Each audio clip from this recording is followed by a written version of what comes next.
खतरनाक मिरेकल है मां का शरीर।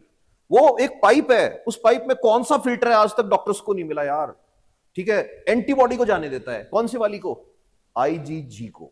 हार्मफुल चीज को मां रोक लेती है, तुम्हारे तक नहीं आने देगी, बढ़िया बढ़िया चीज तुमको देगी। तो इसलिए मदर की हमेशा रिस्पेक्ट इसलिए भी बनती है, साइंस के पॉइंट ऑफ व्यू से देखें, सबकी करनी चाहिए। फादर की भी करो, ऐसे नहीं कि फादर को पटक दो एक साइड में, फादर की भी करो, बट मदर की रिस्पेक्ट इसलिए करो, तुम्हारे अंदर आज जो ब्लड है ना, उस लेडी ने अपनी बोन्स दी हैं तुमको। 50 की एज के बाद मां की हड्डियां दुख रही है ना, तो ये इस तरह से मत ट्रीट करो उसको कि ये है, उसको ऐसे ट्रीट करो कि उसकी बोन्स में जो बोन मैरो था, उसने उनसे तुम्हारे लिए आरबीसी बनाई है, उसने अपनी एंटीबॉडी, कौन से वाली? आईजीजी, प्लेसेंटा से तुमने भेजी। उसने कहा मैं बीमार हो जाऊं कोई बात नहीं, मेरे बच्चे को नहीं होना चाहिए।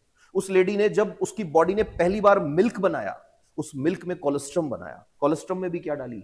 एंटीबॉडीज डाली। और जब तक तुम 6 महीने 1 साल के हुए, तब तक वो तुमको दूध पिला रही थी। तो दूध के अंदर कैल्शियम कहां से आ रहा था?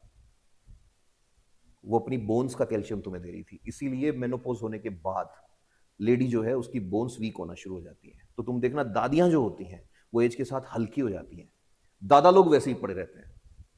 85 90 की एज में भी दादा अगर है तो उसके हाथ देखोगे तो अंदर वैसे ही लगेगा कि हाँ आयरन मैन था भाई दादा तो कोई जमाने में।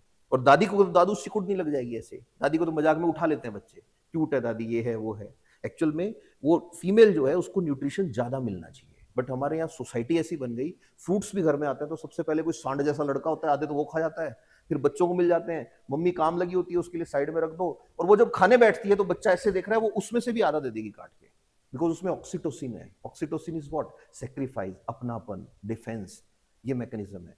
इसी वजह से जो फीमेल है ना, ये बाकी लोगों के लिए बहुत कुछ करती है। तो वो बोलते हैं ना कि त्याग की मूर्ति है, सेक्रीफाइस है सच में।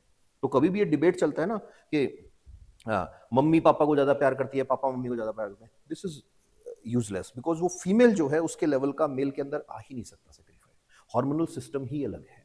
इसलिए हमेशा बायोलॉजी बोलती है लीगल राइट्स में दोनों को इक्वल कर दो, बट दोनों को तुम वैसे इक्वल करने बैठ जाओगे तुम सिस्टम ही बिगाड़ दोगे।